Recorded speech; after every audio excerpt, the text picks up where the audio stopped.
Senador de Estados Unidos insta a Donald Trump a invadir Venezuela. Un aliado cercano del presidente Donald Trump reiteró su llamado a invadir militarmente a Venezuela, de forma similar a como hizo Ronald Reagan en Granada en 1983. En una entrevista con Fox News, Graham sugirió que Trump debería poner la fuerza militar sobre la mesa respecto a Caracas para asustar a Corea del Norte e Irán. Necesitamos puntos en el casillero. Comienza con tu propio patio. Arregla Venezuela y todos los demás sabrán que estás hablando en serio, afirmó el senador de Carolina del Sur, implicando que los problemas en Corea del Norte e Irán se resolverían justo después de que Washington coloque a Caracas en su lugar. Asimismo, Graham recalcó que un combate militar entre Estados Unidos y Venezuela duraría aproximadamente 24 horas, porque esto no es Irán o Corea del Norte. Tras asegurar que el ejército venezolano se doblaría como un traje barato, el senador volvió a afirmar que le gustaría ver al presidente Trump hacer lo que hizo Reagan cuando se trató de la interferencia de Cuba en Granada. Además, en otra entrevista en el programa de radio The Hugh Show, Graham insistió que Trump debería inspirarse en Reagan y su invasión a Granada. El senador subrayó que es importante minimizar la influencia cubana en Venezuela. Si yo fuera Trump, daría un ultimátum a Cuba: retiren todas sus fuerzas. Representantes del Vaticano participaron en reunión sobre Venezuela en Suecia. El director interino de la oficina de prensa del Vaticano, Alessandro Gisotti, confirmó que la Santa Sede fue invitada por el gobierno sueco. El Vaticano no dio más detalles de quienes formaron la delegación que participó en esas reuniones. Por su parte, el gobierno sueco tampoco quiso revelar qué países han participado ni el rango de sus representantes, aunque el portavoz de la ONU, Stefan Dujarric, aseguró que Naciones Unidas no estuvo involucrada en la reunión. Representantes del régimen y de la oposición venezolana celebraron el mes pasado 2 encuentros en Oslo, bajo mediación noruega, para analizar y abordar la crisis que afecta al país sudamericano. El Vaticano había participado hace un par de años en la mesa de negociaciones entre el gobierno y la oposición, junto con un grupo de expresidentes latinoamericanos y el español José Luis Rodríguez Zapatero. El pasado febrero, el Papa respondía a Nicolás Maduro que ya en el pasado lo que se acordó en las reuniones, según una carta filtrada por el diario Corriere della Sera. Vecchio se reunirá con Pence y el Comando Sureste. Carlos Vecchio, embajador de Juan Guaidó ante Estados Unidos, informó que este martes 18 de junio se reunirá con Mike Pence, vicepresidente del país norteamericano, y Clay Faller, jefe del Comando Sur de Estados Unidos. La reunión se concretará en una rueda de prensa al respecto del envío del buque Comfort para atender la crisis humanitaria de Venezuela. A través de Twitter, Vecchio agradeció el apoyo de la administración de Donald Trump con la situación de Venezuela. ACNUR envía equipos extras para ayudar a Perú ante llegada masiva de venezolanos. El repunte de la entrada de venezolanos a Perú fue espectacular el viernes 14 de junio, en la víspera de que empezara a regir el requisito de visado humanitario para los venezolanos que deseen entrar a este país, con más de 8.000 ingresos registrados. Sin embargo, según organismos migratorios peruanos, los venezolanos que entraron en el país ese día fueron más de 900. En cualquiera de los dos casos se trata de cifras récord para un solo día, desde que se ahondó la crisis venezolana hace 3 años, durante los cuales más de 4 millones de venezolanos han abandonado su país. El ACNUR indicó que tiene registros de que al menos 4.700 de los venezolanos que llegaron a Perú el viernes presentaron solicitudes de asilo para ser reconocidos como refugiados, lo que también representa un récord. En total, Perú ha recibido 280.000 solicitudes de asilo por parte de ciudadanos venezolanos y ha emitido permisos de residencia para más de 390.000, de un total de 800.000 venezolanos que se estima que están en este país. El personal del ACNUR en la frontera está siendo testigo del estado dramático en el que llegan muchos venezolanos, algunos de los cuales han tenido que caminar entre 30 y 40 días para llegar al punto de entrada a Perú, lo que ha multiplicado los casos de malnutrición,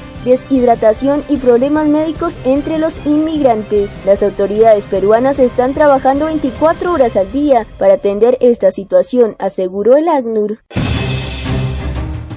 Estaremos movilizados hasta hacer del país que soñamos una realidad, a pesar de la enorme ola de guerra sucia que se ha cernido sobre la iniciativa libertaria que encabeza Juan Guaidó y que busca complementar los pasos para que cese la usurpación y se puedan realizar unas elecciones libres y transparentes. Enormes cantidades de personas acuden con entusiasmo al llamado del presidente interino en cada ciudad visitada del país. La región andina y merideña está llena de gente afable y dispuesta a recibir a los viajeros con los brazos abiertos. Por ello, y sus grandes bellezas naturales e históricas siempre han sido una zona turística, pero ahora sus principales poblados turísticos se han ido convirtiendo en pueblos fantasmas, donde la falta de combustible impide que quienes quienes trabajan y producen las cosechas no tengan cómo transportarlas y quienes les visitaban llenando sus posadas hayan dejado de hacerlo. Ante esa dura realidad, a los merideños de todas las edades no les pueden engañar con cuentos como el de la guerra económica para mencionar los efectos de la incapacidad e ineptitud manifiesta del gobierno central para atender las grandes problemáticas que les agobian. Los merideños se sienten agotados y olvidados por un gobierno que solo piensa y actúa en función de aferrarse al poder a como dé lugar, sin importarle los problemas de la ciudadanía. De allí el enorme entusiasmo que despierta Guaidó con su lucha por lograr el retorno de la democracia en el país con su Operación Libertad, desoye la guerra sucia que ha desatado el gobierno mediante rumores de corrupción en contra de quienes no manejan millonarias partidas, tal como si lo hacen hasta los más íntimos funcionarios enchuflados al gobierno central. Desoyen a periodistas que pagos mediantes cambian de opinión de un momento a otro para atacar al único político que ha sido capaz de enfrentar al régimen a pesar de tener todo en contra. Los merideños han mostrado una vez más que desean la pronta liberación del país, junto a los millones de venezolanos de bien que se han quedado para defender y recuperar esta tierra de gracia. Diosdado lanza una puntica sobre tema de corrupción de delegados de Guaidó. El vicepresidente del Partido Socialista Unido de Venezuela, Diosdado Cabello, lanzó una punta a la oposición venezolana, luego de que saliera a la luz un comunicado del medio digital Panama Post, en donde los delegados de Juan Guaidó en Colombia estuvieran presuntamente involucrados en un tema de corrupción. Difícilmente había algo más papayita de pronosticar. La banda de Juanito Alimaña en Colombia, como lo hacen donde llegan, se robaron los recursos asignados. Eso era un tiro al suelo al ver ahí a Ismael García, Olivares, Calderón, Rabel, Borges, etc. Nosotros venceremos, fue el mensaje que posteó Diosdado a través de su cuenta en Twitter. Con respecto a esta situación, ya el presidente encargado de Venezuela, Juan Guaidó, pidió a Colombia que investiguen sobre este posible tema de corrupción por parte de 2 de sus delegados y espera que todo se resuelva lo más pronto posible.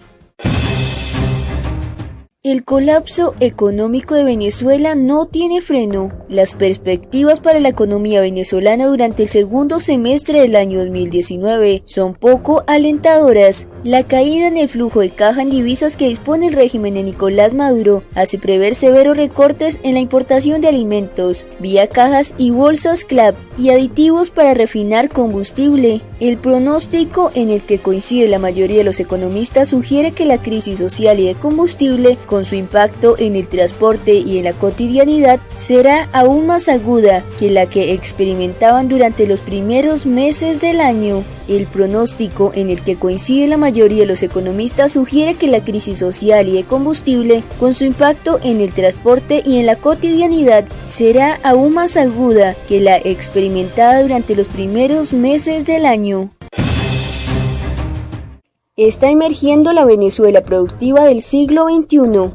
Nicolás Maduro aseguró este miércoles 12 de junio que debido a una aprobación que emitió para producir arroz, soya, carne, leche y huevos en el país, llegará la emergida de Venezuela del siglo XXI. Mediante una transmisión emitida por BTV, Maduro comentó: apruebo 228.439 millones de bolívares para financiar el Plan Siembra Productiva 2019 y usted, ministro, queda a cargo de este crédito. He tomado todas las previsiones y quiero que esto sea lo más rápido posible. Ya hemos resuelto todos los detalles técnicos, jurídicos y financieros para poder avanzar de manera inmediata. Asimismo, dijo confiar en que está emergiendo la Venezuela productiva del siglo XXI. Vamos a producir todo el arroz, la soya, la leche, la carne, los huevos y todo lo que necesita Venezuela.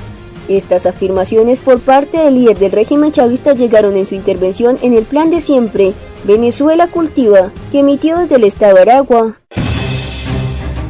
Perú cambia su postura ante migración venezolana por desempleo e inseguridad. El aumento del desempleo, los indicadores de delincuencia y el creciente rechazo de los peruanos ante la inusitada ola migratoria han llevado a que el gobierno de Perú opte por cambiar su política y exija desde este sábado una visa a los venezolanos para su ingreso. Un cambio notorio, dado en 2 años y medio, tiempo en el que se han establecido en Perú más de 800 venezolanos, y luego el que en el gobierno de Pedro Pablo Kuczynski se les animara a venir e incluso se diseñara para ellos un permiso temporal de permanencia a inicios de 2017 que les permita trabajar o estudiar en Perú sin mayores trámites.